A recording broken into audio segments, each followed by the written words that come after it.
Hello, awesome learners. So, welcome back to our Shubhkaamna Academy channel, where learning English is always fun and easy.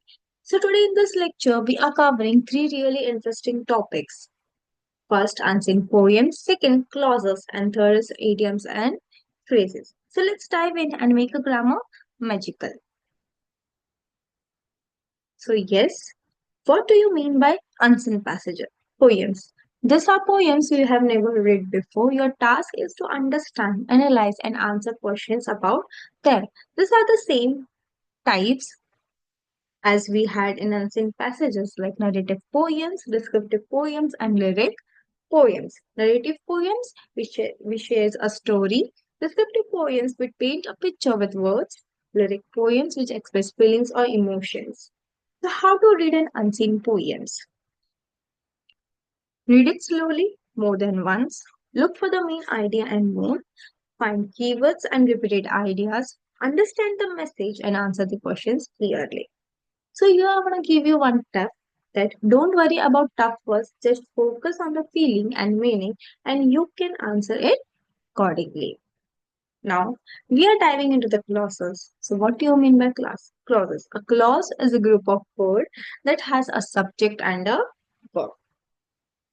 We have types of clause like independent clause and dependent clause and relative clause. What do you mean by independent clause?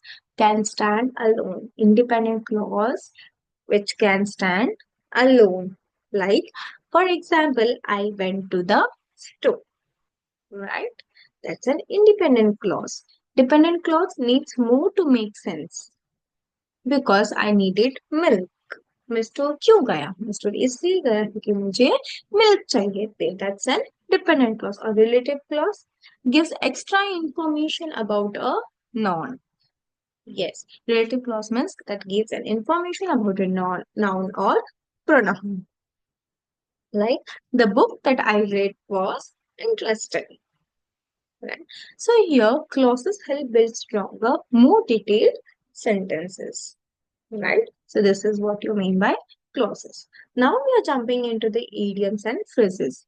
What do you mean by idioms? Idioms are fun expressions that don't mean exactly what they say, which means break a leg means good luck. Tit for tat means जैसे को तैसा.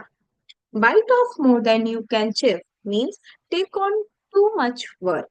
जितना हो सके उतना ही करना चाहिए. That's what do you mean? तो idioms का मतलब ये होता है शुद्ध हिंदी में कहा जाए तो कहावतें जैसे को तैसा जैसी करनी वैसे भरनी and in English we see for those कहावतें are the idioms, right? So idioms makes your English sound natural and creative.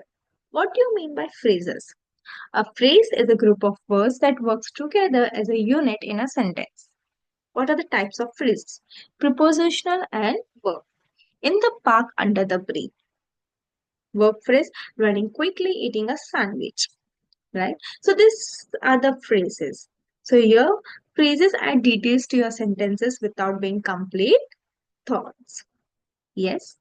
Great work. Today we have learned how to read and understand unseen poems, what clauses are and how they work, and how idioms and phrases make your English more colorful. So don't forget to like, subscribe, and hit the bell so you never miss a fun grammar session.